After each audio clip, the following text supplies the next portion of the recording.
Muhammad wa ala alihi wa sahbihi ajma'in. Kita buka majlis kita dengan Al-Fatihah. A'udzubillahi minasyaitonir rajim. Bismillahirrahmanirrahim. Alhamdulillahi rabbil alamin. Arrahmanir rahim. Maliki yaumiddin. Iyyaka na'budu wa iyyaka nasta'in. Ihdinas siratal mustaqim. Shiratal ladzina an'amta 'alaihim ghairil maghdubi 'alaihim waladdallin. Alhamdulillah, bersyukur kita kepada Allah Ta'ala kerana pada pagi ini kita dipertemukan dalam majlis ilmu berkaitan dengan bahasa Arab Al-Quran. Sementara kita menunggu peserta lain, kita akan buat sedikit ulang kaji berkenaan dengan bab yang telah kita pelajari sebelum ini. Baik. Pada pagi ini saya memilih untuk perbincangan berkenaan dengan tajuk yang sama pada minggu lepas, cuma kita fokuskan kepada isim isyarah yang jauh. Pada minggu lepas kita bincangkan berkenaan dengan isim isyarah yang dekat. Untuk pagi ini kita bincangkan berkenaan isim isyarah yang jauh. Baik. Sedia maklum bahawa isim isyarah ini adalah kata tunjuk, iaitu ia menunjukkan kepada sesuatu.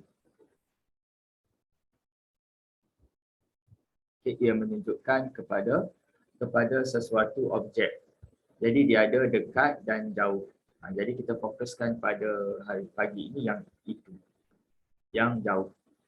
Okay, macam biasa dalam isim isyarah ini dia mempunyai jantina, lelaki, perempuan. Okay. Kemudian dia ada bilangan dia satu, seorang, dua orang dan juga jamak, ramai. Kita tak kisahlah benda itu bernyawa ataupun tidak. Bagaimana kita nak menunjukkan sesuatu objek itu dekat, sesuatu objek itu jauh, maka kita menggunakan zalika, tilka, zanika, zainika, tanika, tainika, ulaika, ulaika. Okey. Dan yang kedua, yang ketiga adalah mesti ada jarak. Okey, mesti objek itu ada jaraknya. Jadi kalau jarak jauh, kita menggunakan semua isim-isim yang ada ni lah. Okey, baik. Jadi kita akan buat sedikit contoh ayat berkenaan dengan isim isyarah ini. Okay, sebelum tu, tentang isim ini, seperti mana yang saya jelaskan sebelum ini, dia mempunyai kedudukan. Okay, kita mempunyai kedudukan. Okay, saya sangat tekankan kedudukan ini, walaupun dia agak sukar untuk kita faham untuk peringkat awal ni. Kerana apa? Kerana kedudukan ini merupakan dipanggil apa? Dipanggil maksud lah. Maksud dalam ilmu grammar. Maksud objektif dalam pengajian grammar ni adalah untuk kita menetapkan setiap isim yang ada pada ayat itu kedudukannya. Jadi dengan tahu kedudukan inilah kita dapat menganalisis, memahami apakah yang dimaksudkan dengan ayat tersebut. Maka kedudukan, dia ada kedudukan depan dan dia ada sebab-sebab lah kenapa kita letakkan dia kedudukan depan. Contohnya dia menjadi objek, dia menjadi predikat, okay, dia menjadi pelaku, itu semua kedudukan depan. Okay, ataupun kedudukan atas. Kedudukan atas ni biasanya dia menjadi objek yang dilihat, objek yang perbuatan kena pada dia. Okay. Dan ada banyak lagi lah sebab-sebab yang ditetapkan kedudukannya atas. Okay. Kemudian yang ketiga adalah kedudukan bawah. Kedudukan bawah ni seperti ada haraf jar sebelumnya ataupun dia menjadi mudhafun ilaih. Baik. Saya akan buat sedikit contoh ayat berkenaan dengan isim isyarah yang jauh ini. Okay. Macam minggu lepas juga lah.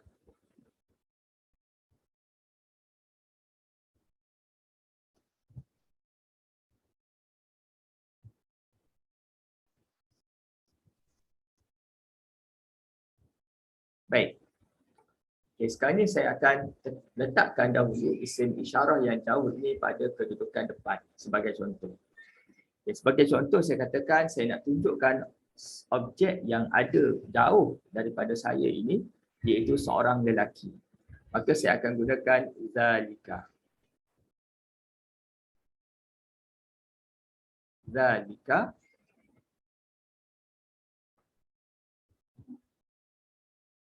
Sebagai contoh saya nak tunjukkan seseorang yang bernama Muhammad. Jadi saya katakan zalika Muhammadun.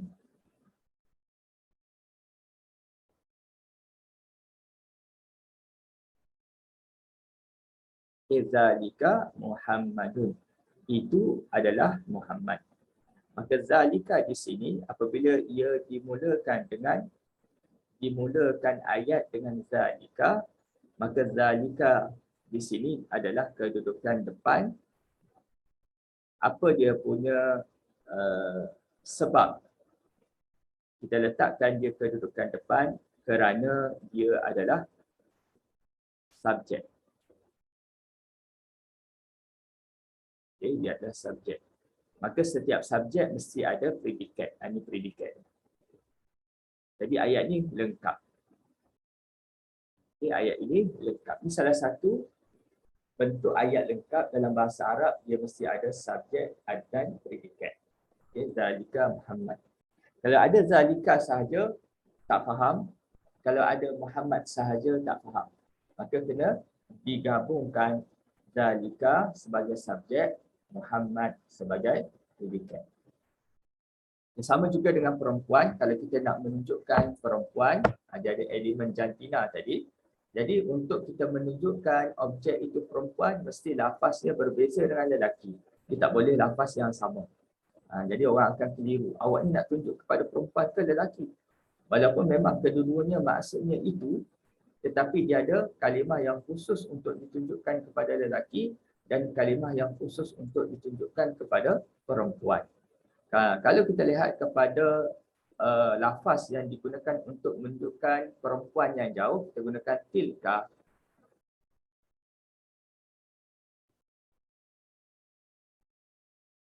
Tilka itu apa? Tak faham. Fatimah. Fatimah.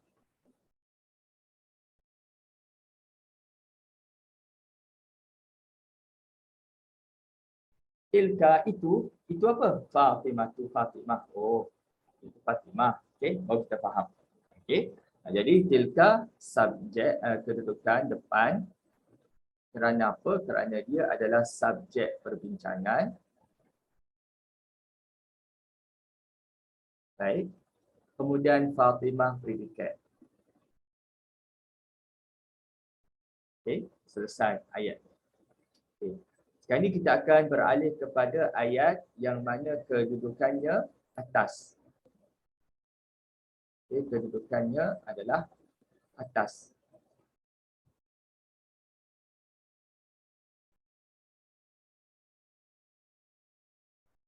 Okay, contoh saya gunakan ayat sebelum ini.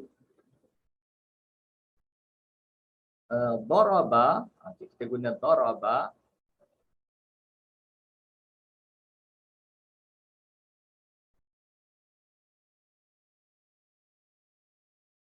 Okay.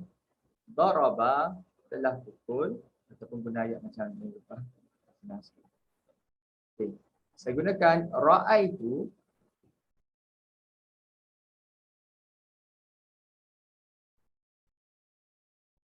Dia sebut ra'aitu, ada perkataan tu di belakang. Contoh tu di belakang, ada tu di belakang. Kemudian sebelum tu ada baris mati, huruf, dan huruf itu mati, maka ini dipanggil fi'il madhi.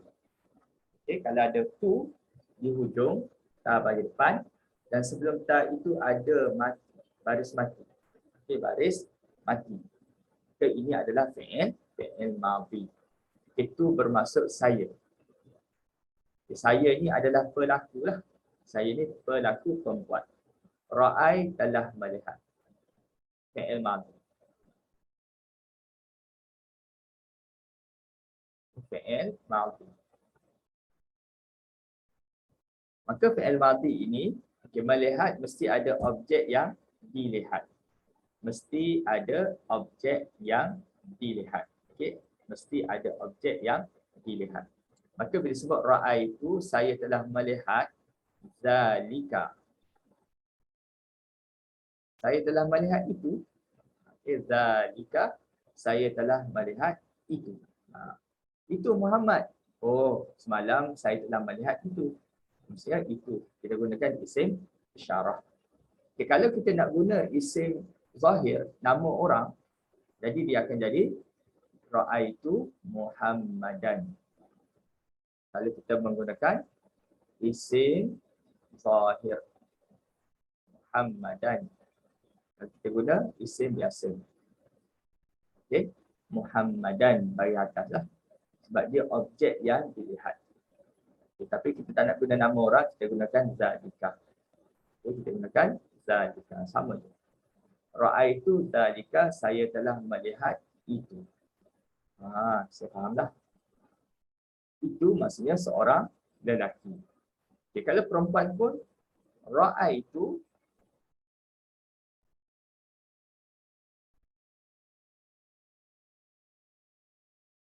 tilka.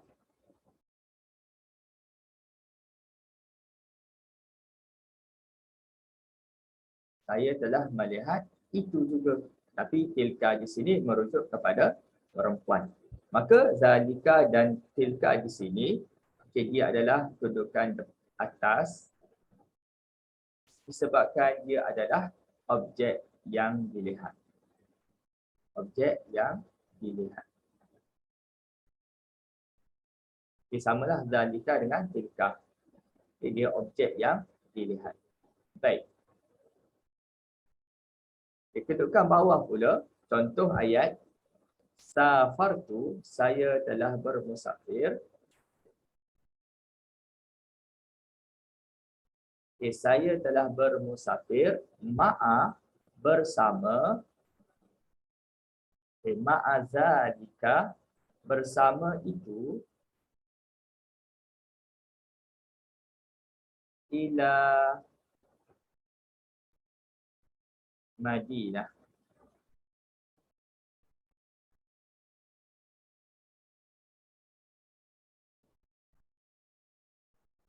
Okay. Contohnya, saya telah bermusafir bersama siapa? Zalika, bersama itu. Oh, bersama itu, ilal Madinah, ke Madinah. Itu zalika merujuk kepada seorang lelaki. Kalau kita tukar kepada perempuan, samalah. Safartu ma'a, bersama, tilka,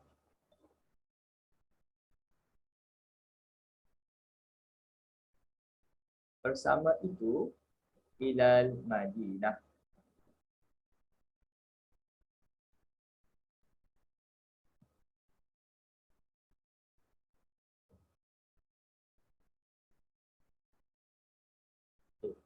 Maka zalika di sini kedudukan bawah. Sebab apa kedudukan bawah? Kita lihat satu persatu. Safartu, safar fi'il madhi.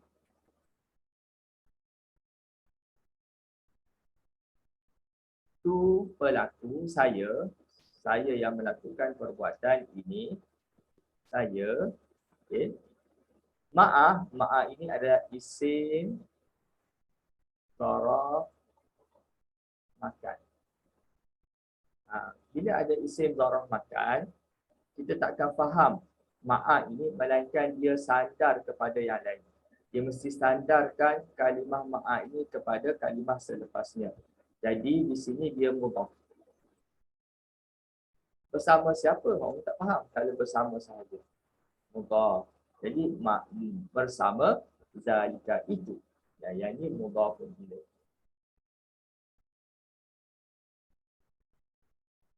Mudhaf pun bila itu.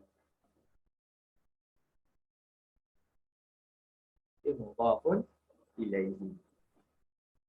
Maka setiap mudhafun ilaihi pada kedudukan bawah. Jadi zalika ni kedudukan bawah. Sama dengan tilka tadi. Safar tu safar, fi'il madhi tu saya telah bermusafir. Bermusafir bersama ma'a bersama siapa? Kena sandar.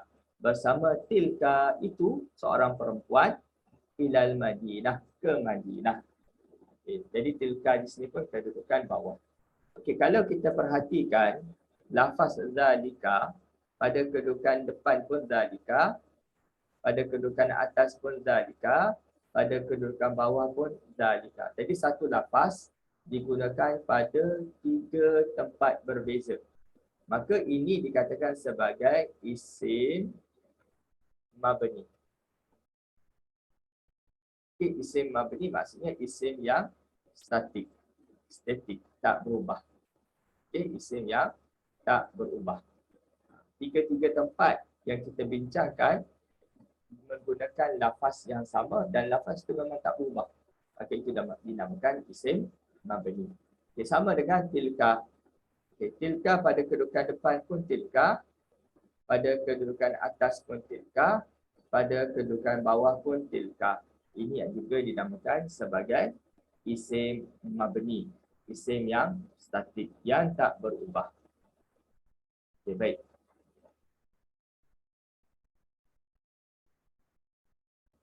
Okay, itu tentang perkataan isim isyarah yang menunjukkan kepada mufrad. Mufrad itu seorang lelaki dan juga seorang perempuan. Okay, sekarang ini kita beralih kepada untuk 2 orang pula. Okay, untuk berdua, untuk 2 orang. Kita lihat kepada diagram, dia berbeza sedikit sebab dia ada slash. Okay, dia ada pilihan.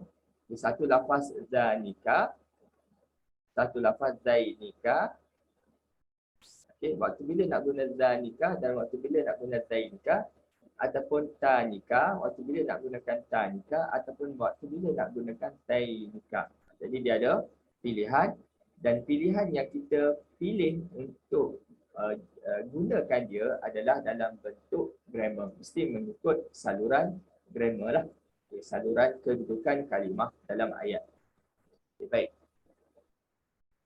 Sebagai contoh, kita lihat di sini. Okay, ayat yang sama, cuma kita ubah sedikit berkenaan dengan isim isyarah. Contohnya pada kedudukan depan. Okay, kedudukan depan dia menjadi subjek. Jadi saya nak menunjukkan 2 objek dan 2 objek itu adalah lelaki. Okay, jadi saya gunakan zalika. Itu walaupun kita menggunakan lafaz berbeza, okey tadi zalika, jadi zalika, tetapi terjemahannya adalah tetap itu. Itu apa? Kita lihat. Jadi lafaz yang digunakan adalah untuk menunjukkan objek lelaki dan bilangan 2. Okey, zanika Muhammadun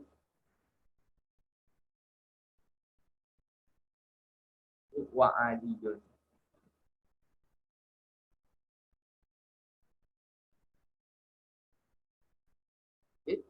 Zanika Muhammadun wa Aliyun. Itu adalah Muhammad dan Ali. Okey. Kalau kita siapa tu? Itu adalah Muhammad dan Ali. Contoh kita pergi satu tempat, kita tunjuk kepada 2 orang. 2 orang tu berjalan sekali, kita siapa tu? Zanika man huma. Zanika Muhammadun wa Aliyun. Muhammad dan Ali. Sama dengan perempuan. Okay, perempuan kita guna tanika.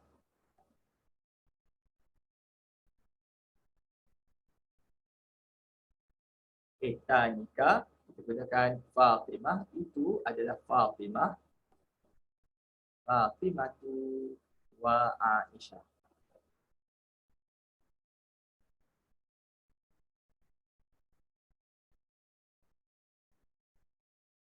Okay. Tanika itu, oleh kerana kita menggunakan lafaz itu merujuk kepada 2 perempuan, maka mesti dinyatakan objeknya 2 orang perempuan, Fatimah dan Aisyah. Okay, ini pada kedudukan depan, dia adalah subjek. Okay, subjek. Maka Muhammadun dan Ali itu menjadi predikat.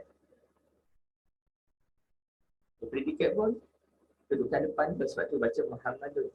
Lalu baca zalika Muhammadan.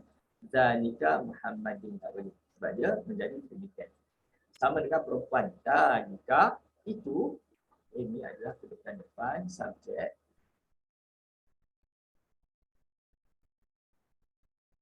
Okay, objek predikat ni adalah Fatimatu wa Aisyah. Fatimatu kena baca bagi depan predikat.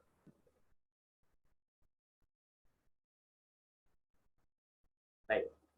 Selesai untuk kedudukan pertama, kedudukan depan. Baik. Kita beralih kepada kedudukan yang lain pula. Okay, ra'aitu, saya telah melihat. Ra'aitu. Ustaz nak tanya sikit. Assalamualaikum Ustaz, nak tanya sikit. Yang Zatika Muhammadun wa Aliyun, dia punya tu macam tanwin tu lah kan, dun tu kan. Tapi bila dekat yang perempuan, Tanika Fatimatu, bukan tun ya Ustaz? Dia perempuan, untuk nama perempuan dia tidak boleh ada tanwin. Oh. Nama perempuan dia adalah memang lafaz dia memang tak boleh bertanwin. Oh. Fatimatu je lah. Fatimatu. Macam kalau nama lelaki tetapi contohnya dia ada tamarufah. Macam Hamzatu. Hamzah kan, nama Hamzah ni adalah nama lelaki tetapi dia ada tanda perempuan, iaitu tamarufah. Sebab tamarufah ni memang untuk perempuan. Tetapi Hamzah ini digunakan untuk nama lelaki, ini juga tidak boleh ada tanwin. Hamzatun tak boleh. Dia Hamzatu. Jadi kalau ada tanda perempuan, nama perempuan ataupun tanda perempuan, okay, jadi dia tidak boleh menerima tanwin. Dia panggil lafaz-lafaz yang tidak boleh menerima tanwin.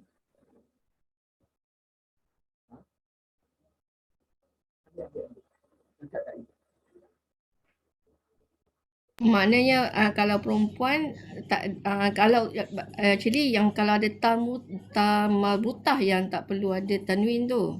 Kalau contohnya yang saya bagi contoh ini adalah nama lelaki, Hamzah ni nama lelaki. Okay, nama lelaki tetapi dia ada tanda perempuan. Tamarbutah tu. Tamarbutah. Dia panggil lafaz perempuan tetapi makna lelaki. Maksudnya Hamzah ni memang perempuan tak guna nama Hamzah. Perempuan lelaki sahaja menggunakan nama Hamzah tetapi dia ada tanda perempuan. Ini pun sama juga, dia tidak boleh ada tanwin. Dia tidak boleh bertanwin. So basic principle dia kalau ada tamarbutah tak boleh ada tanwin lah. Untuk nama. Untuk nama. Tapi kalau nama perempuan tu selain daripada tamarbutah, katakan nama perempuan tu Nuraini, adakah dia pada depan juga ataupun macam mana? Kalau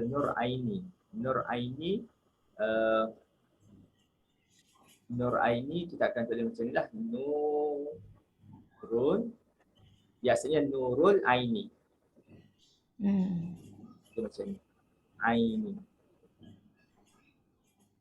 Okay, ataupun dia boleh tulis macam ni. Nurul Aini. Aini. Ataupun Nurul Aini.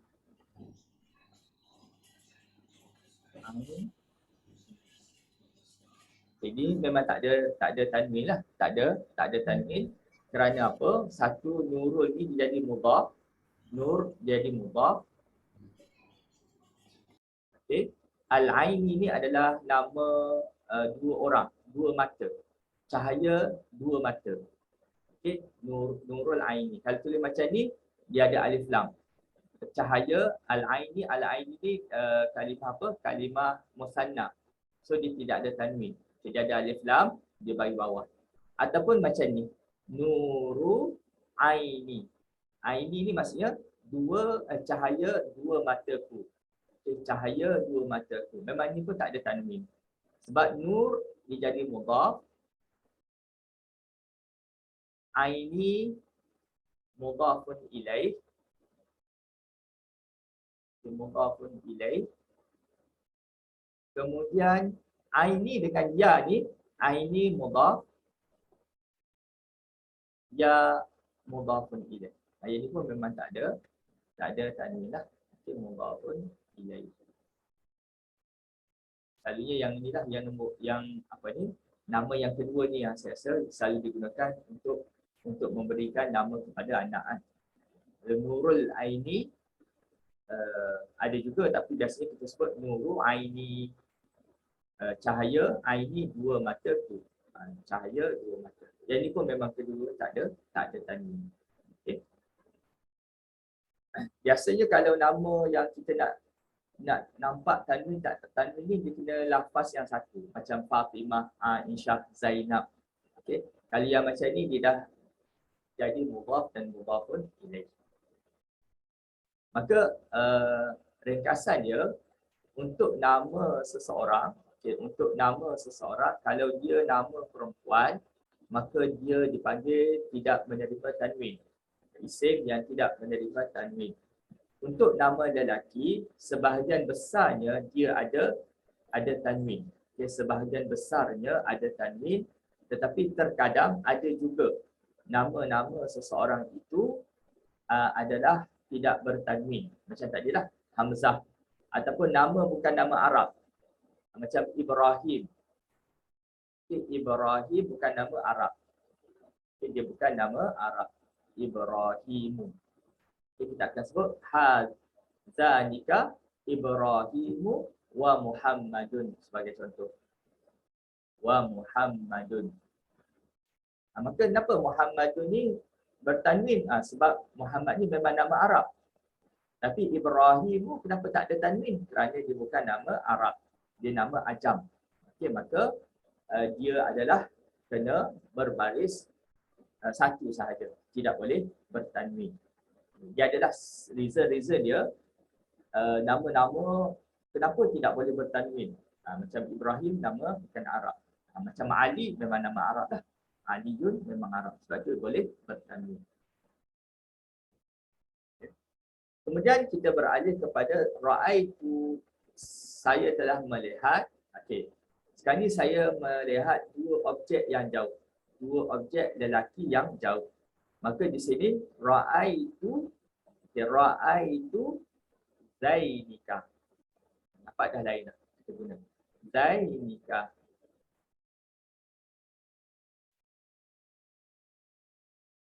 Okay. Ra'aitu Zainika. Saya telah melihat itu.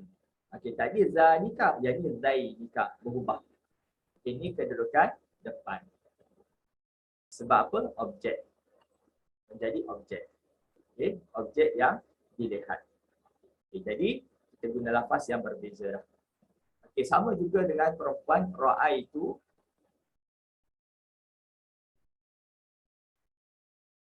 Saya telah melihat. Apa yang saya lihat? Okay, saya nak melihat dua objek perempuan. Dua objek yang mana dia adalah perempuan tainika. Sudah berbeza. Tadi tanika, yang ini tainika. Sudah mempunyai perbezaan. Ra'aitu tainika. Saya telah melihat itu dua orang perempuan.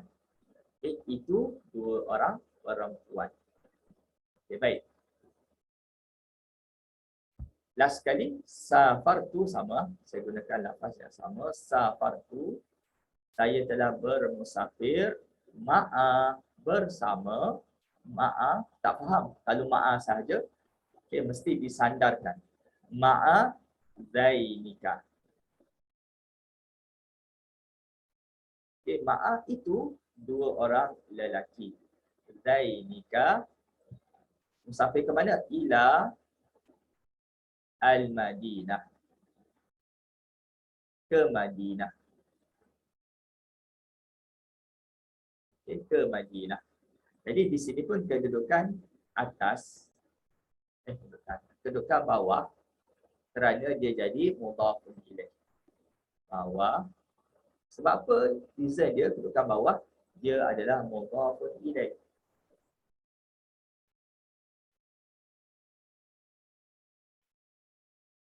Kenapa dia mudhafun ilaih? Kerana dia telah disandarkan oleh ma'a. Ma'a ni mudhaf. Jadi lafaz yang digunakan adalah Zainika. Dia tak guna Zanika, tak guna. Dia guna Zainika.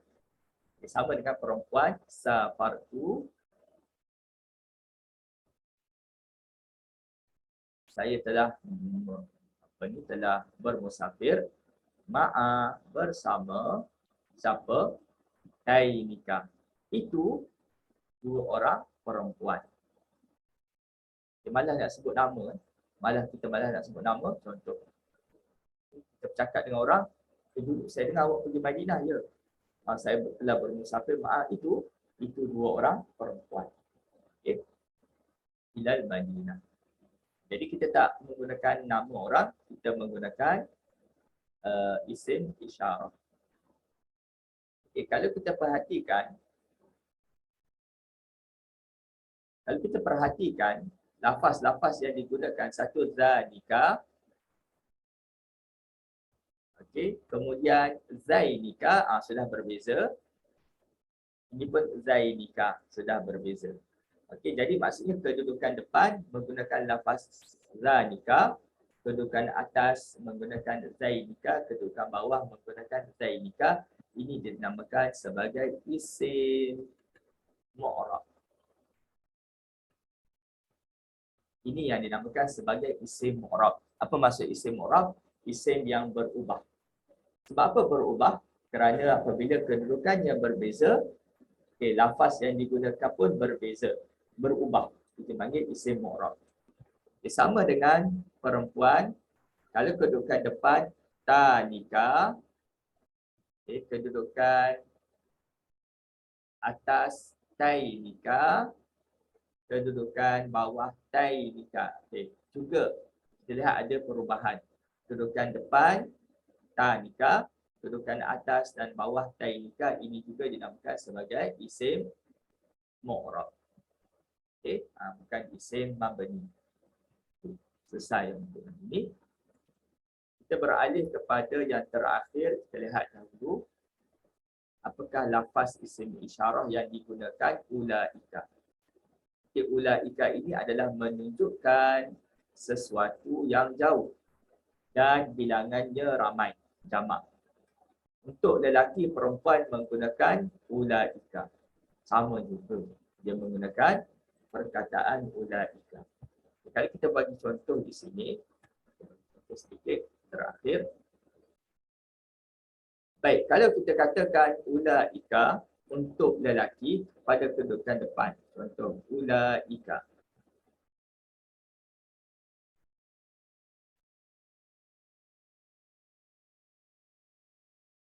Itu, kita gunakan ulaika itu. Jadi objek yang kita nak tunjukkan mesti dalam bentuk jamak. Ulaika, contohnya Ibrahimu. Kita ambil satu lafaz yang tidak ada tanwin. Ibrahimu. Okey. Kemudian Yusufu. Ini pun adalah nama-nama lelaki yang tidak ada tanwin. Yusufu. Kenapa Yusuf tidak ada tanwin? Kerana dia adalah nama ajam, bukan nama Arab. Okey, wa adidun ataupun wa zaidun. Nama Arab lah Zaid bin Sabit. Okay. Jadi ulaika itu, siapa itu? Itu apa yang objek yang saya tunjuk? Itu apa? Ibrahimu, Yusufu, wa Zaidun. Okay. Wa Yusufu, wa Zaidun. Ibrahim, Yusuf dan Zaid. Maka ulaika sama sajalah dia subjek dan dia adalah kedudukan depan. Okay, depan. Okay, untuk perempuan juga lafaz yang sama, ulaika.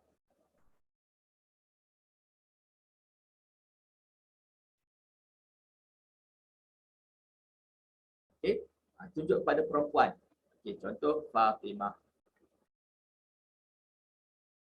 Okay, Fatimah. Memang Fatimah ni nama Arab. Fatimatu wa Aisyatu. Tapi dia tidak ada tanwin. Sebab apa? Kerana nama perempuan. Aisyatu dan wa Zainabu. Zainab. Apatah lagi, kalau nama-nama sekarang ni dia campur. Dia nama mak campur nama ayah. Dia letakkan nama anak dia perempuan. Itu memang tidak ada tanwin lah. Kalau nama lelaki pun, kalau campur begitu pun, selagi mana tidak ada bentuk Arabnya ataupun nama Arabnya, maka ia adalah tidak boleh bertanwin. Okey, ulaika Ibrahim wa Yusuf wa Zaidun, ulaika Fatimah wa Aisyah wa Zainab. So di sini ada subjek ulaika dan ada predikat. Predikat itu nama-nama orang. Itu semua predikat. Okey, kemudian yang kedua, ra'aitu, saya telah melihat. Apa yang saya lihat, mesti ada objek yang dilihat, tetapi saya nak menggunakan isim isyarah. Saya telah melihat itu mereka lelaki. Ulaika. Itu mereka lelaki. Okay, jadi ini objek kedudukan atas objek. Sama dengan perempuan. Ra'aitu, saya telah melihat itu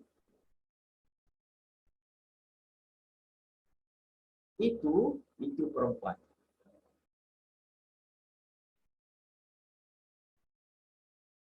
Saya telah melihat itu perempuan yang ramai. Okey, jadi ini pun atas juga kerana menjadi objek. Baik. Yang terakhir, kedudukan bawah. Safartu ataupun safartu ma'a ulaika.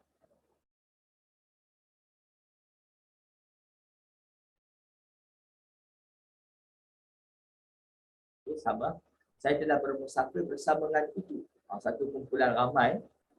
Saya dengar awak nak musafir ni. Jumpa kat airport. Ya, saya nak musafir tu. Bersama dengan ada kumpulan lelaki, saya sebut. Safartu, saya telah bermusafir. Itu ma'a itu. Serta itu jumlah kumpulan lelaki. Ataupun safartu sama dengan perempuan. Safartu, saya dengar awak telah bermusafir. Ya, saya telah bermusafir. Safartu ma'a. Lepas tu kita bawa balik. Jumpa kat airport. Kawan-kawan. Bersama ulaika. Bersama ulaika. Kumpulan perempuan. Okay. Maka di sini kedudukan bawah dia menjadi mudhafun ilaih.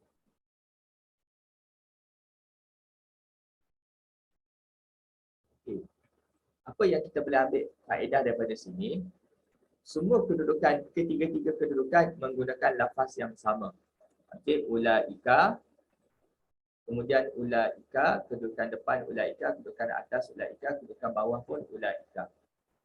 Sama dengan perempuan. Perempuan pun kedudukan depan ulaika, kedudukan atas ulaika, kedudukan bawah ulaika. Okey, jadi di sini ulaika untuk isim isyarah untuk ramai, ia adalah mabni. Isim mabni. Okay, isim mabni. Jadi ada isim mu'rab dan ada isim mabni. Okey, selesai ulang kaji kita. Kita masuk kepada isim istifham. Ustaz nak tanya, kalau nama tu Ismail, Arab ke Ajam? Ismail.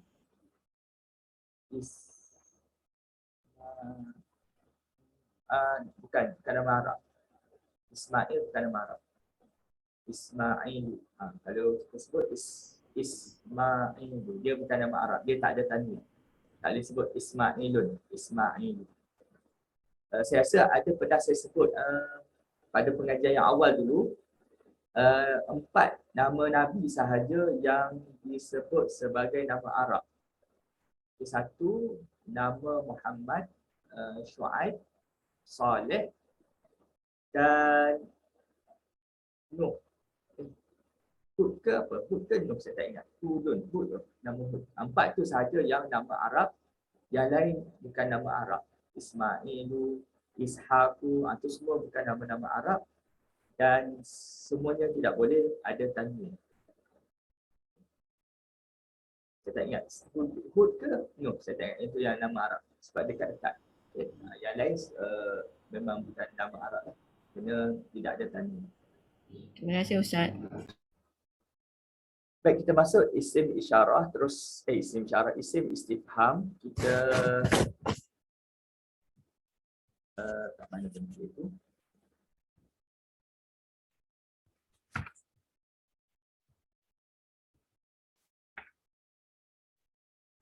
Saya muka surat 96. Muka surat 96.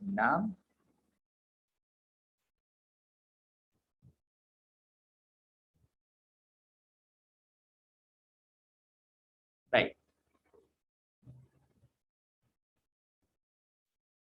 Okey. Sekarang ni isim isim istifham ataupun kata soal, okey, untuk kita bincang di sini adalah a. Okey, a ni dia bukan isim istifham walaupun buku ni dia letakkan tajuk isim istifham, tetapi ada dua perkataan yang mana dia bukan isim, dia haraf. Yang macam a ni haraf. Haraf istifham. Istifham ni adalah kata soal, digunakan untuk pertanyaan. Okey, baik. Kita lihat kepada ayat ini, surah Yusuf 90. A'udzubillahi minasyaitonirrajim. Qalu a innaka la anta Yusuf. Okey, qalu a innaka la anta Yusuf. Jadi lafaz a di sinilah yang digunakan sebagai haraf istifham, digunakan untuk pertanyaan. Biasanya haraf istifham ini ataupun isim istifham ini digunakan pada kedudukan awal ayat. Diletakkan pada awal ayat. Okey, jadi a ni digunakan pada awal ayat. Okey, baik, kita lihat. Kenapa saya katakan awal ayat? Sedangkan kalau lihat pada ayat ini, dia duduk tengah-tengah. Sepatutnya kena letak pada awal lah. Aqalu. Tak. Sebab bila ada perkataan qalu, maksud apa qalu? Qalu adalah mereka berkata. Rasanya qalu ni dah banyak kita jumpa. Antara contoh yang paling banyak kita gunakan dalam buku ni qalu. Qala, qalu. Okey. Qalu ni adalah fi'il madhi, berkata. Dalam bahasa Arab ni berkata ni kalau dia bertanya pun menggunakan qalu juga. Okey. Qalu ni maksudnya dia telah melafazkan suatu perkataan. Okey, qalu mereka berkata. Okey, mereka daripada mana? Mereka yang ini. Wow. Wow ini menunjukkan ramai. Okay, dia adalah pelaku. Mereka berkata. Selesai. Ayat ni cukup. Mereka berkata. Qalu mereka berkata. Ada perbuatan, ada pelaku. Bagi bahasa Arab itu sudah dikatakan ayat yang lengkap. Mereka berkata. Qalu fi'il madhi, setiap fi'il mesti ada pelaku. Mana pelaku dia? Wow. Wow itu sebagai pelaku. Mereka berkata. Okey, cuma pertanyaan yang kita nak lontarkan, apakah pertanyaan yang mereka lontarkan? Apakah pertanyaan ataupun apakah kata-kata yang telah mereka lontarkan? Itu yang kita nak tahu. Maka di sini akan dibukakan pembuka kata.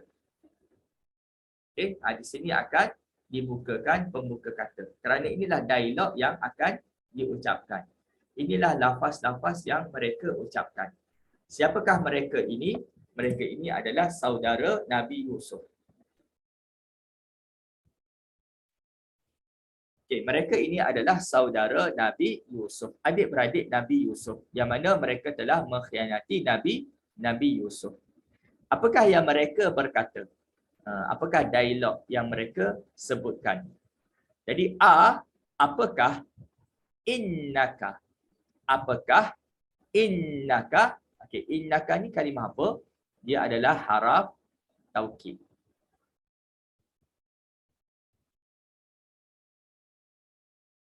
Ya, jadi ni kita kena berhati-hatilah.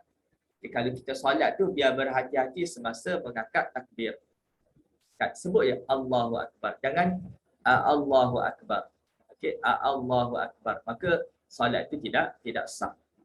Bila ada dua hamzah yang disebut Allah. Sebab apa? Kerana bila kita sebut Allahu Akbar, dia akan jadi pertanyaan. Okay, adakah adakah Allah Ta'ala itu maha besar? Jadi macam tu. Maka solat itu tidak sah. Okay, jadi kalau disebut Allahu Akbar, Allah maha besar. Tetapi kalau digunakan, diletakkan hamzah di depan. Allah. Allahu Akbar, itu bermaksud adakah Allah Ta'ala maha besar. Okay, jadi solat dia tidak sah. Bahkan kalau dipermain-mainkan, akan keluar daripada Islam. Okay, kerana persoalan itu membawa keraguan. Yang kita mesti yakin Allah maha besar. Maka inna adalah haraf taukid. Okay, haraf taukid. Boleh lihat kepada diagram yang berwarna pink B. Sekejap.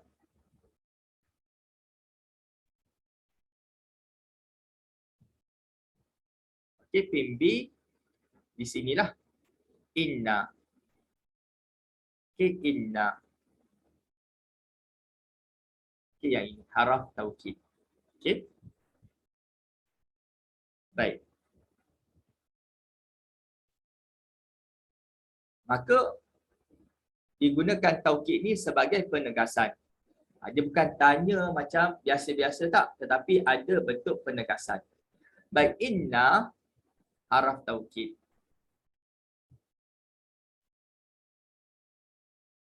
Okey, ka di sini adalah dhamir muttasil.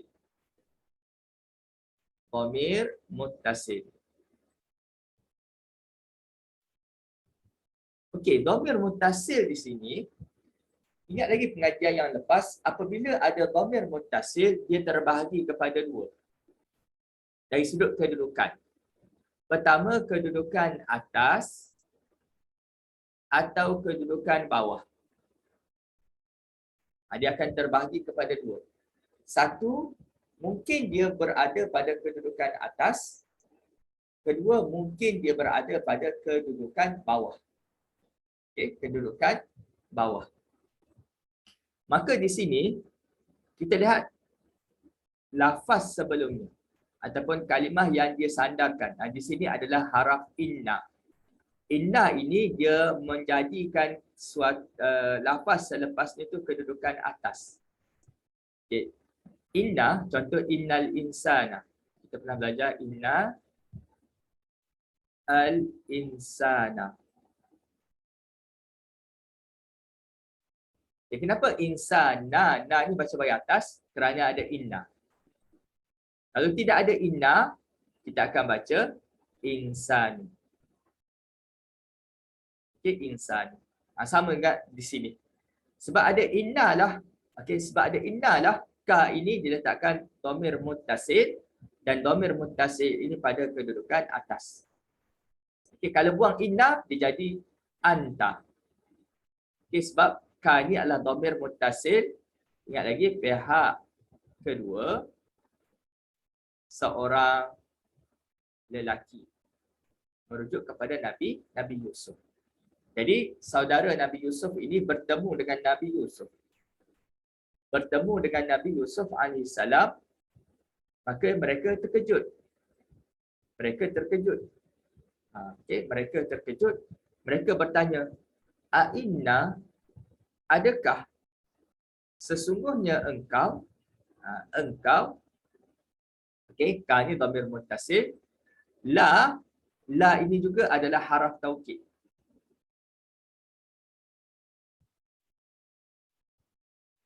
Haraf taukid. Okey, yang inilah tuan-tuan lihat haraf taukid yang ini.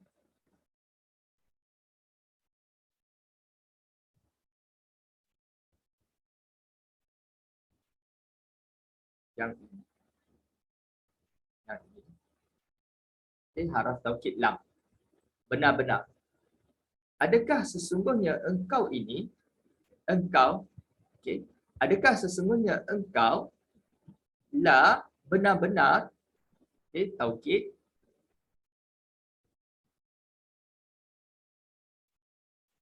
Okey. Anta, dia ulang balik anta. Tadi digunakan ka. Kemudian digunakan dhamir munfasil pula. Di sini dhamir munfasil.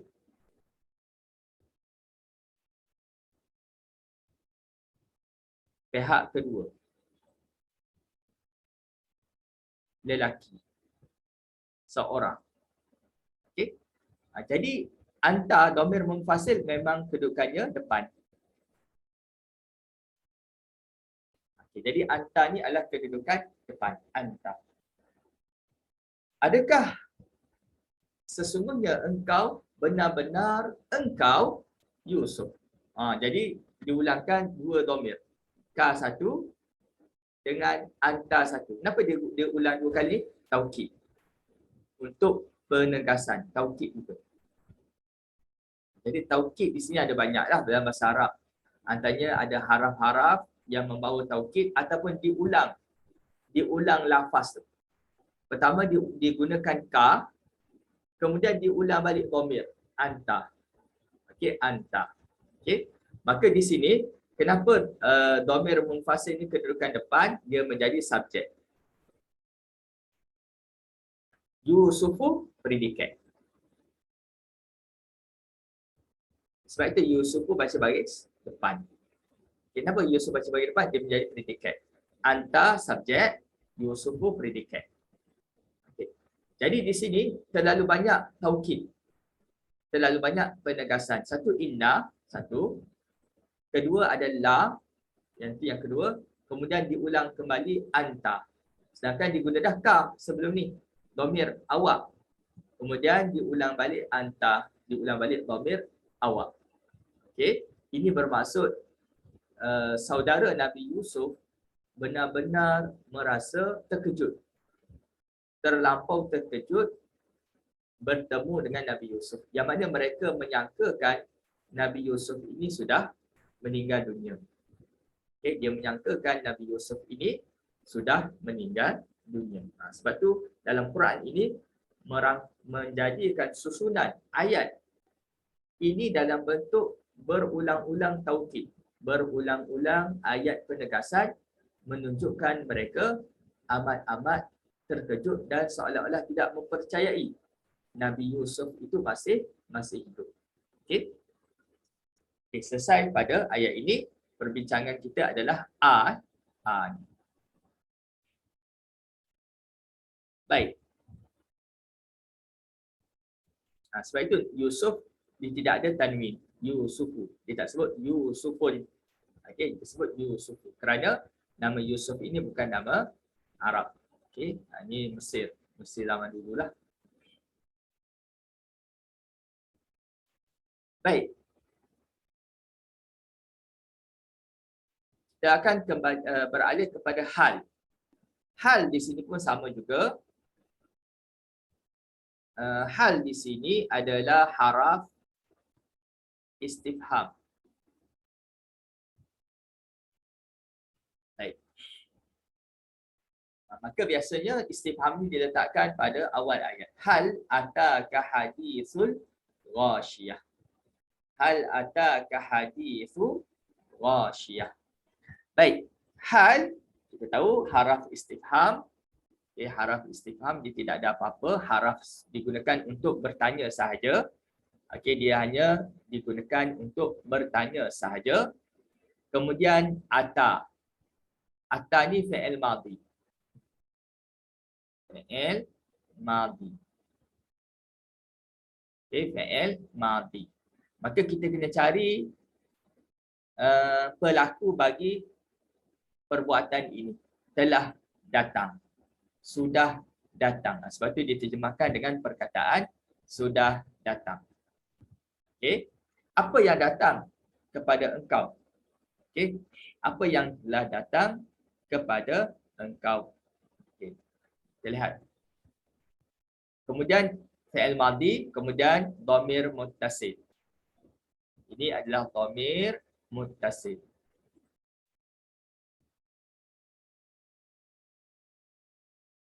Okey, dhamir muttasil ini apabila dia dhamir muttasil, okey, dia akan dibahagikan kepada Dua. Sama ada kedudukan atas atau kedudukan bawah. Kita kena lihat kepada apakah lafaz yang bercantum dengan dhamir muttasil tersebut.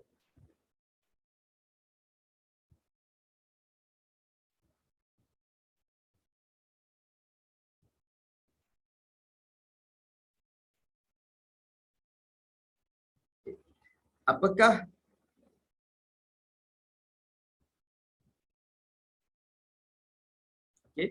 apakah kalimah yang bercantum dengan dhamir muttasil? Okey, tadi fi'il madhi. Okey, dia bercantum dengan fi'il madhi. Okey.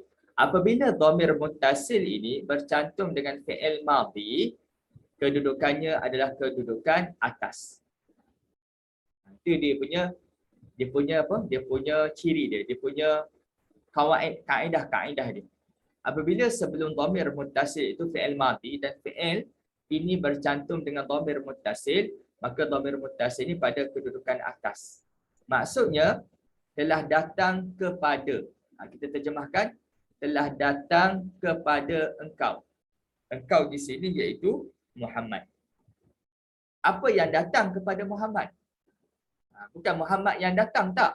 Tetapi ada sesuatu yang datang kepada Muhammad. Maksudnya Nabi Muhammad ini menjadi objek. Menjadi objek sesuatu yang datang kepada dia. Sebab itu kita terjemahkan kepadamu. Bukan kamu yang datang, tetapi sesuatu yang datang kepada kamu. Sebab itu dipanggil kedudukan atas. Okey, kedudukan atas. Apa yang datang kepada engkau Muhammad? Hadisu. Okey, hadisu. Yang ini dipanggil pelaku dia. Pelaku. Berita. Berita datang kepada engkau. Hadisu. Jadi hadisu ni sebab tu baca dengan baris depan. Sebab apa? Sebab dia menjadi pelaku. Okey, berita itu datang kepada engkau. Engkau ni merujuk kepada Rasulullah lah. Okey. Jadi berita apa yang datang kepada Rasulullah? Berita ni banyak. Okey, berita tu banyak, umum. Jadi di sini kita lihat al-hadisu tidak ada alif lam, tidak ada tanwin, al-ghashiyati dibaca ghashiyah. Okey, ghashiyati baca bahagian bawah. Maka al-hadisu mudhaf,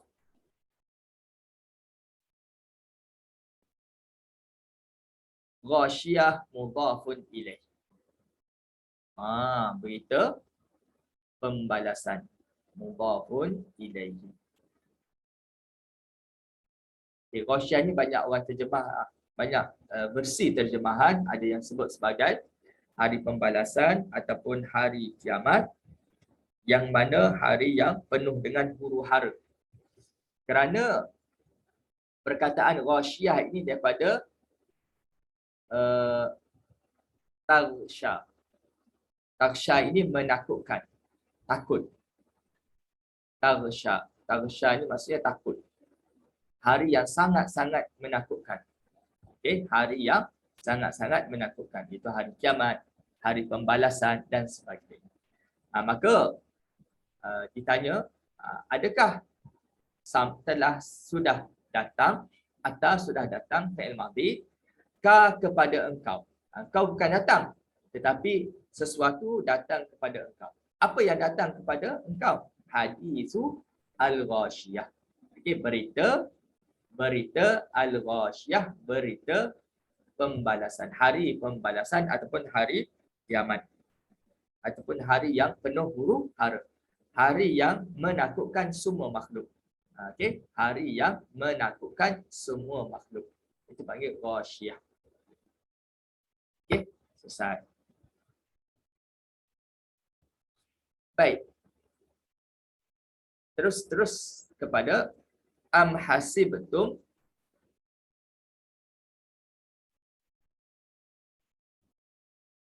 am hasibtum an tadkhulu al-jannata. Okey. Jadi di sini am ni sebenarnya sebenarnya macam mana? Dia ataf sebenarnya. Okay, ataf, am ni ataf. Tetapi am ini dia mesti berada pada ayat yang berbentuk pertanyaan. Jadi sebenarnya begitu. Okay. Dia am ni yang saya belajarnya, yang saya baca-baca dalam buku grammar. Dia adalah ataf, cuma dia mesti berada pada ayat yang berbentuk pertanyaan. Okay. Kalau bukan dalam bentuk pertanyaan, dia gunakan au. Dia akan guna perkataan au yang kita belajar sebelum ini. Okey, baiklah. Tak apa kita ikut dia punya maksud di sini.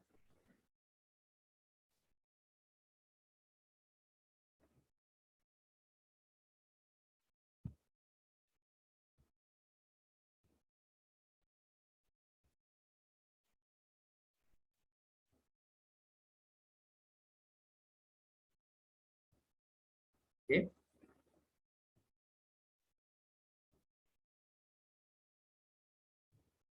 Baik. Apakah hasibtum kamu mengira antadkhulu bahawa engkau masuk. Masuk ke mana? Al-jannata. Masuk ke syurga. Okey, masuk ke syurga. Okey, jadi di sini digunakan istifham, tapi saya gunakan ataf lah yang paling sesuai lah. Okey, hasibtum di sini kalimah apa hasibtum? Okey, kalau kita lihat di sini perkataan tum ni apa yang kita biasa dekat-dekat yang kita jumpa, antum.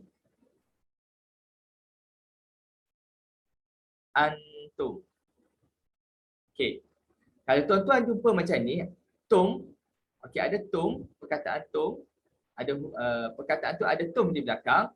Okay, dia lebih kurang macam antum. Cuma kita buang an dan ambil tum ini kita letakkan di belakang. Dan sebelum tum ini baris mati. Ini adalah fi'il madhi.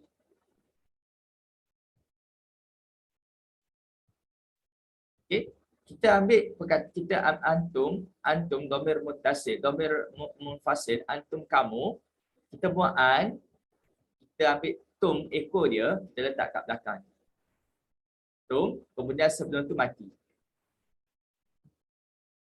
Okay, sebelum tu adalah mati. Maka ini adalah bentuk fi'il madhi. Okay, kalau jumpa macam ni, apa saya akan ulang lah. Okay, jumpa tum, sebelum tum tu ada baris mati. Maka ini adalah fi'il madhi. Hasibtum, kamu mengira. Kamu mengira. Maksudnya kamu ni ramai. Bukan seorang, ramai. Sebab apa? Tum ini daripada perkataan antum. Kamu ramai. Okey. Okey, ini ada panggil haraf nasab.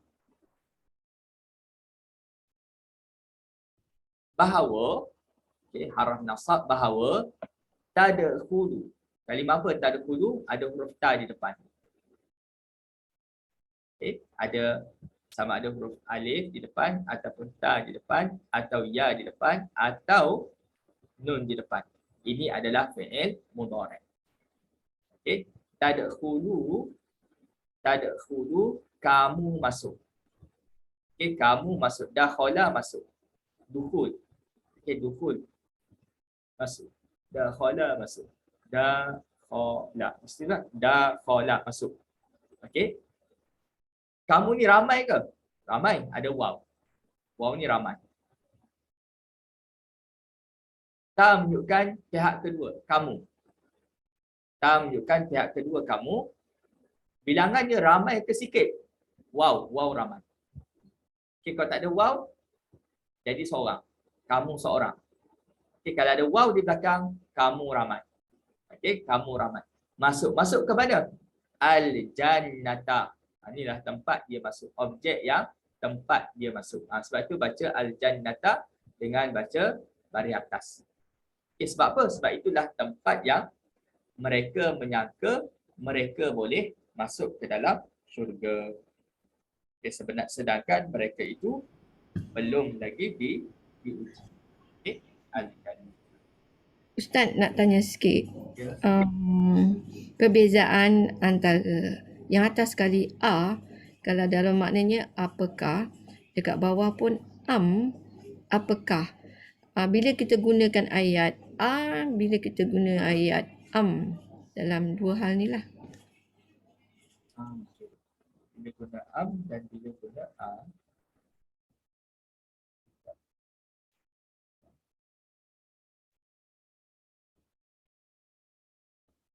Ya.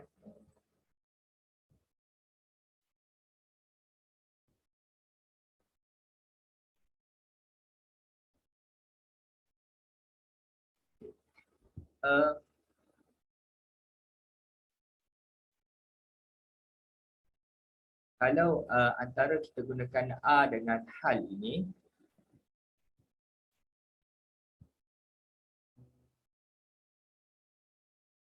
hal akan hadis murasyid. Ustaz, yang hal tu okey sebab dia macam ayat macam adakah sudah datang, maknanya bertanya sama dia tak tahu. Tapi yang atas tu macam apakah kamu, ini benar-benar satu pertanyaan lah. Lepas tu yang bawah tu apakah kamu mengira kamu akan masuk syurga. So dua-duanya macam soalan apakah. Jadi nak cuba faham apakah yang di atas dengan apakah yang di bawah. Apa beza dia, satu satu Sebenarnya kalau ini yang saya faham, dalam buku grammar dia tidak ada ini sebagai sebagai istifham. Okey, saya tengok balik yang ayat 24 dua tempat ayat.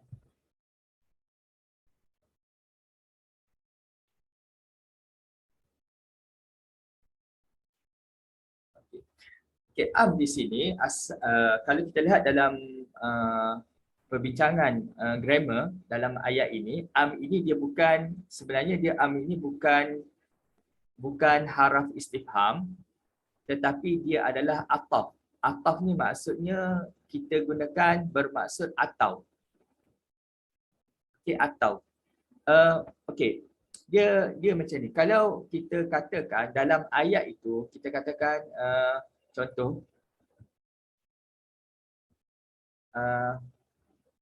Azaidun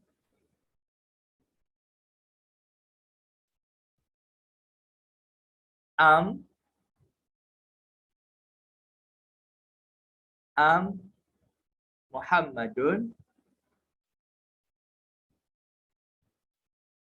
ja'a ataupun maji'u.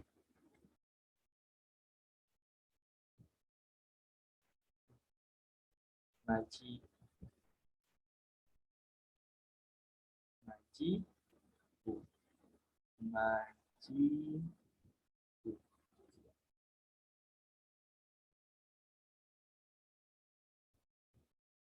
Maji'u. Okey. Ni sepatutnya dia guna macam ni, puan. Dia kalau kita datangkan dalam bentuk ayat pertanyaan, Azaidun, adakah Zaid, atau Muhammad maji'u yang datang. Okey, kalau dia kena ada kemudian dia ada Tanya macam tu. Dia ni sebenarnya ataf. Jadi di sini seolah-olah Allah Taala bertanya tetapi dalam bentuk macam pilihan. Adakah dalam bentuk pilihan. Adakah mereka menyangka mereka boleh masuk ke dalam syurga? Jadi sebenarnya ayat ni dia ada kait dengan ayat sebelumnya. Kalau ni maksudnya atau lah. Okey, kalau tidak ada macam Azaidun, adakah Zaid, atau Muhammad yang datang. Kalau tak ada alif, Zaidun dia kena guna Muhammadun maji'u yang datang. maji'u yang datang. Dia bentuk dia sebenarnya macam ni. Maji'u. Okay. Maksudnya am ni sebenarnya bukan istifham. Dia dalam bentuk am, bila ada am, dia mesti dalam bentuk ayat yang pertanyaan. Adakah? Okay, adakah? Barulah ada am. Jadi macam tu. Okay. Kalau ada a sahaja, belum tentu lagi ada am ataupun tidak. Itu tak kisah. Bila ada a, boleh jadi am, boleh jadi ada am ataupun tidak. Tetapi kalau ada am, dalam ayat itu, mesti ayat itu berada di dalam bentuk pertanyaan ada a. Biasanya begitulah dalam konteks am. Ustaz dalam apa ni, dalam tafsir yang ni kan, dia cakap bukan apakah tapi adakah patut kamu menyangka bahawa kamu akan masuk syurga. Dalam translation yang lain ni dia cakap adakah, bukannya apakah. Adakah? Itu kalau adakah tu macam betul lah Ustaz cakap tu tadi, maksudnya macam ya atau tidak kan? Ya atau tidak.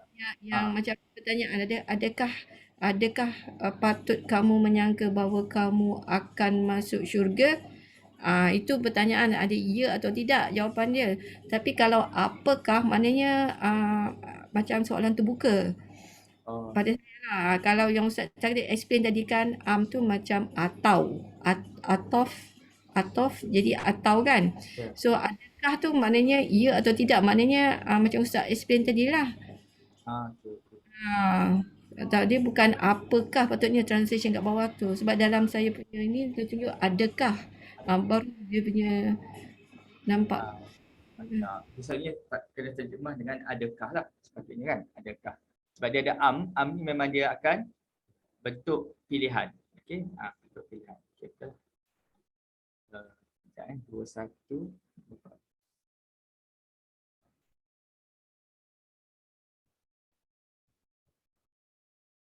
Sebab buku ini pun dia ada sedikit kesilapan lah. Dan ada juga yang dalam keadaan dia macam ada sedikit dia langgar undang-undang dalam grammar lah. Dia ada sedikit dia langgar dalam undang-undang grammar. Sebab dalam Quran pun cakap atau adakah kamu berfikir bahawa kamu akan masuk ke dalam syurga. So ada juga macam tu. Atau adakah. Ada juga yang terjemah begitu. Puan?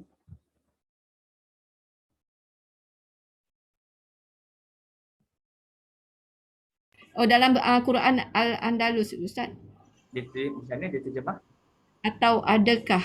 Atau adakah. Yang tu itu betul lah. Kalau begitu dia atau adakah. Sebab dia terjemahkan dengan am.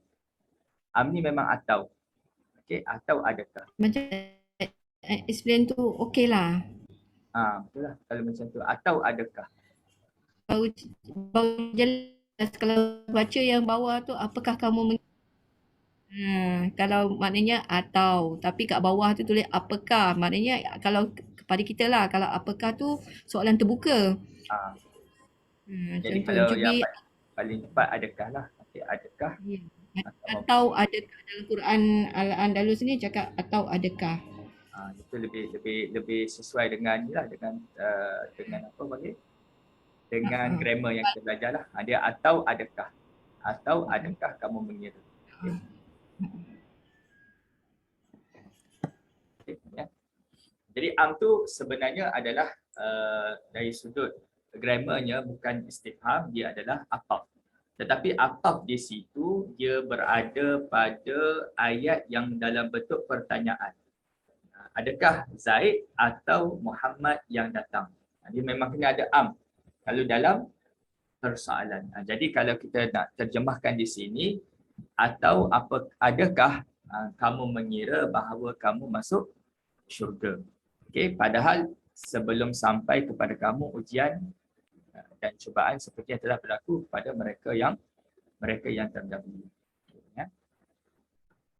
Baik, kita beralih kepada surat seterusnya.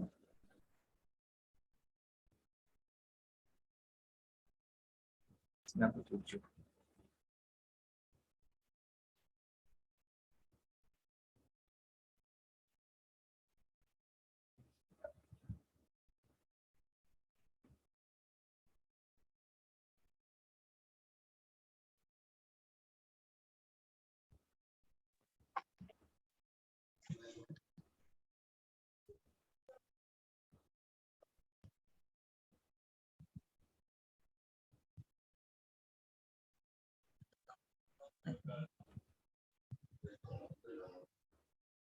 macam mana?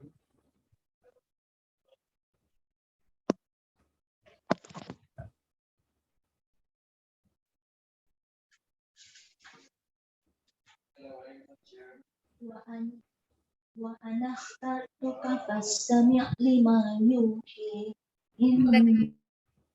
Okay, baik. Kita lihat kepada muka surat 97. Okay, 97. Okay, baik. Man zalladhi yashfa'u 'indahu illa bi'iznih. Okay. Man zalladhi yashfa'u 'indahu illa bi'iznih. Baik. Di sini perkataan man adalah istifham. Okay, man adalah istifham. Man istifham. Ini isim isim istifham.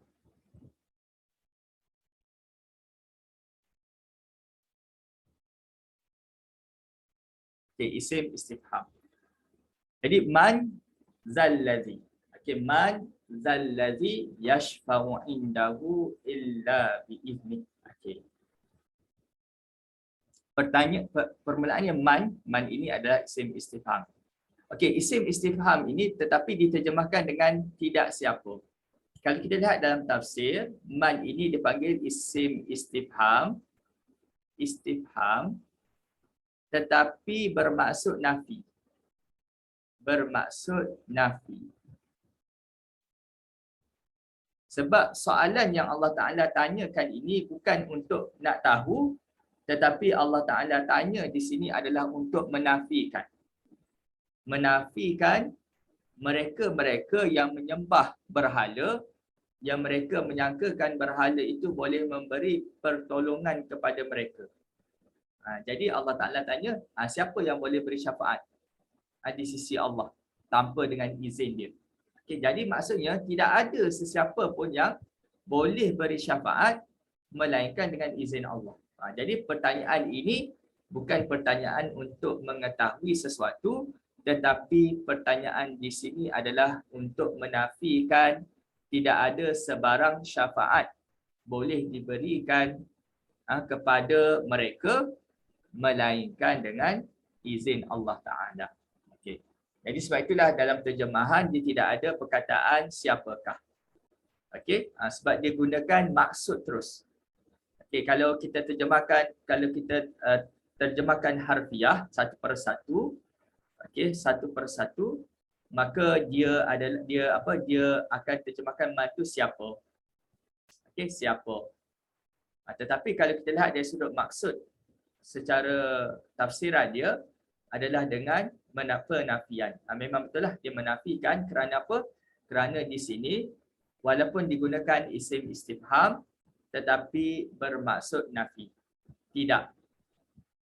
Okey, tidak. Tiada. Okey, tiada. Okey, man za ini adalah isim isyarah.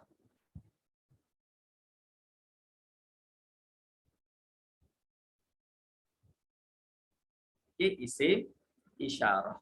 Man za.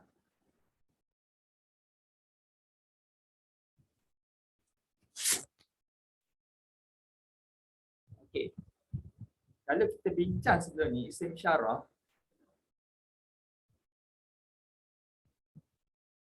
isim isyarah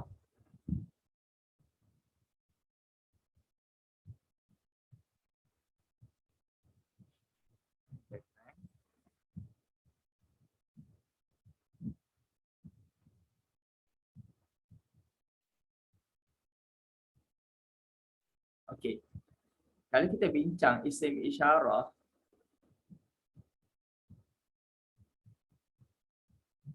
yang kita jumpa adalah haza. Kan, haza. Itu isim isyarah.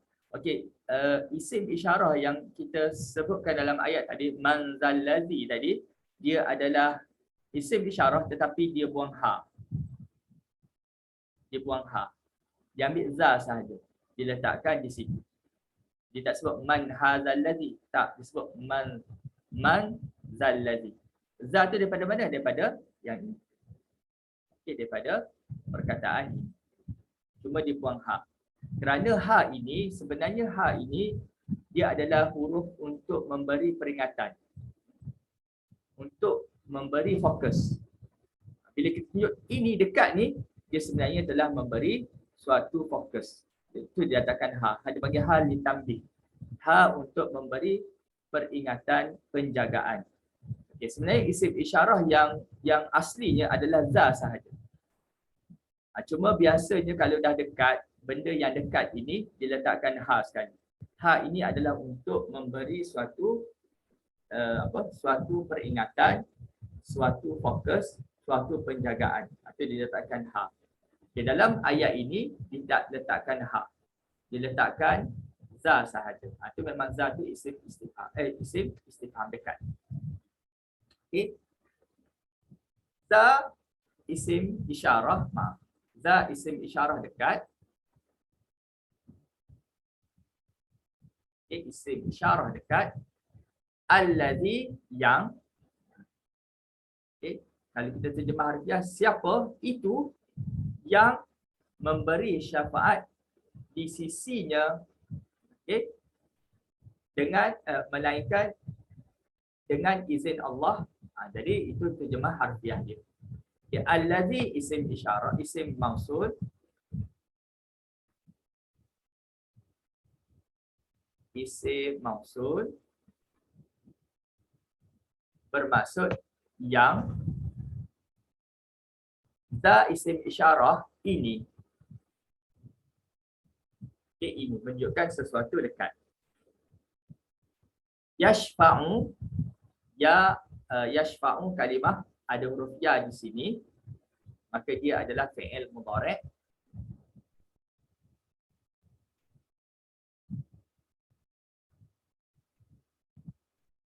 Okay, fi'il mudhari' iaitu memberi syafaat, memberi pertolongan. Okay, memberi pertolongan indahu di sisi Allah. Okay, inda kalimah apa? Isim daraf makan. Okay, isim daraf makan, kita tak akan faham isim zarah makan ini melainkan dia mesti bersandar. Okey, jadi di sini dhamir muttasil,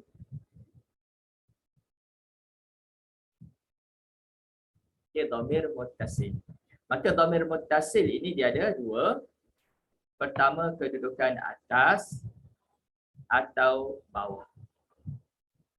Di sini kedudukan bawah lah. Sebab apa kedudukan bawah? Kerana sebelumnya itu adalah isim.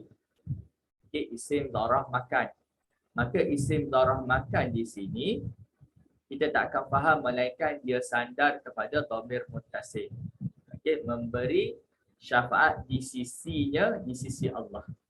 Siapa itu?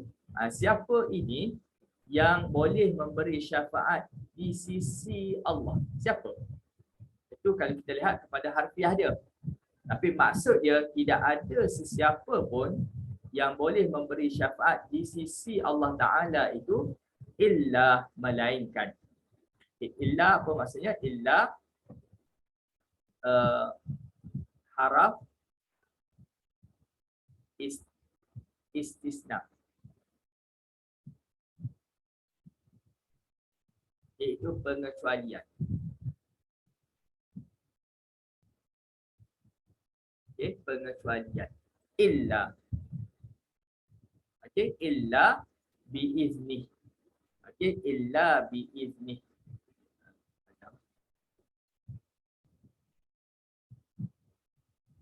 Pertama, bi haraf jar.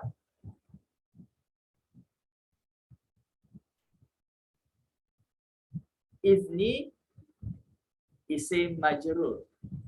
Okay, bila ada haraf jar, ada isim majrur. Isim majrur. Okay. Kerana tu sebab tu kita baca biizni, baca baris bawah. Okay, biizni baca baris bawah. Okay, baca baris bawah biizni. Ni baca baris kenapa? Kerana sebelumnya ada haraf jar. Baik, izni hi ni dhamir muttasil.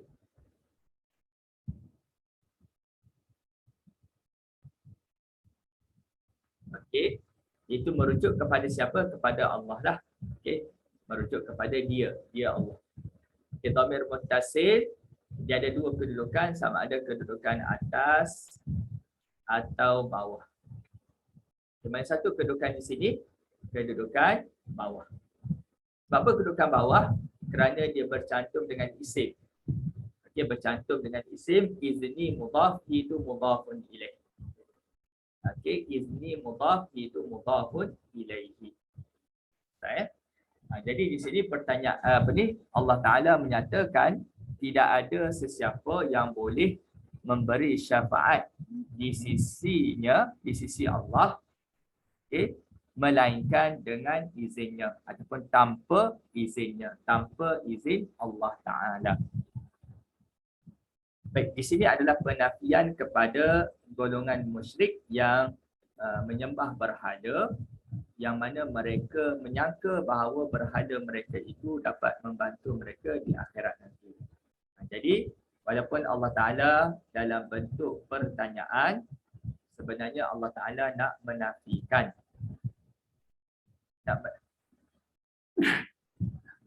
Menafikan bahawasanya tidak ada sesiapa pun yang boleh memberi pertolongan melainkan dengan izin Allah Ta'ala. Boleh?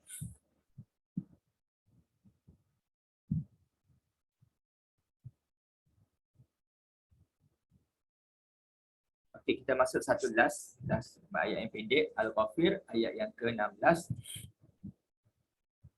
Limanil mulkul yaum. Okey, limanil mulkul yaum. Baik. Asalnya li dengan man. Li adalah haraf jar. Man isim istifham.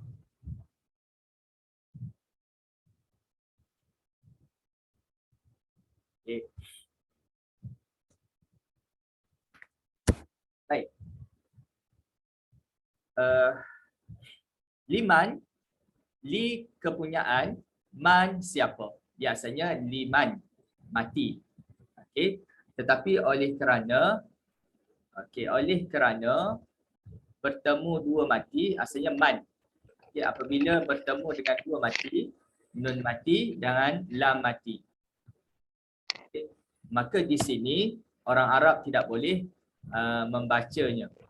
Tidak boleh menyebutnya ataupun membacanya. Kerana apa? Kerana ada dua mati berturut-turut.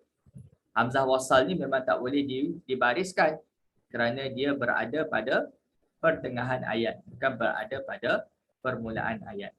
Maka di sini ulama meletakkan baris bawah ataupun orang Arab akan meletakkan baris bawah untuk membolehkan mereka membaca. Limanil mulkul yaum. Okey, limanil mulkul yaum. Baik.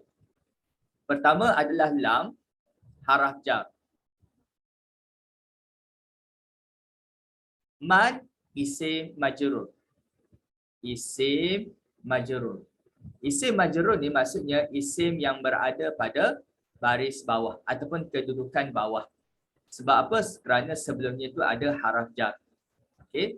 Kemudian al-mulku ini adalah isim kerajaan. Okey, isim. Okey, di sini isim di sini dia panggil kenapa baca baris depan? Al-mulku di sini dia menjadi subjek yang belakang. Dia letak subjek kat belakang. Nanti kita akan belajarlah. Okey, kita akan belajar tentang subjek dan predikat. Okey. Al-mulku ni dipanggil subjek tetapi dia duduk belakang. Predikat dia kat sini. Dia letakkan predikat dahulu. Okey. Kalau kita kerajaan liman, kerajaan bagi siapakah? Al-yauma, hari ini. Okey, al-yauma, hari ini. Okey, al-yauma isim zaraf isim zaraf zaman. Zaman. Okey, ini di manakah diterjemahkan ini ada alif lam. Okey, ini dengan terjemahannya alif lam. Sebab ada alif lam tu dia spesifik. Yaum, hari.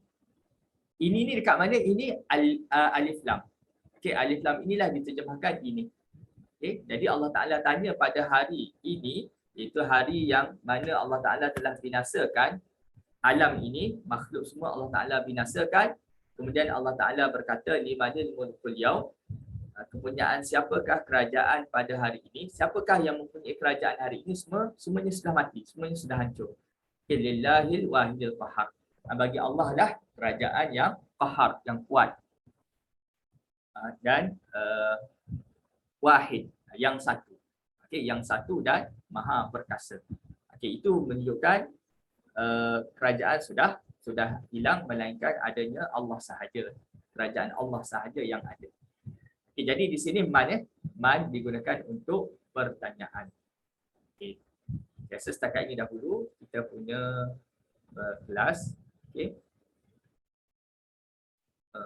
Saya mengucapkan terima kasih kepada tuan-tuan dan puan-puan yang hadir. Sama-sama kita boleh bermuzakarah bahasa Arab. Saya mohon maaf jika ada salah dan silap. Terima kasih kepada teguran dan sebagainya. Jadi kita tutup majlis kita dengan tasbih kafarah dan suratul Asr. Bismillahirrahmanirrahim. Illa alladhina amanu wa 'amilus salihati wa tawasaw bil haqqi wa tawasaw bis sabr. Assalamualaikum warahmatullahi wabarakatuh. Waalaikumsalam warahmatullahi wabarakatuh. Terima kasih Ustaz. Ustaz.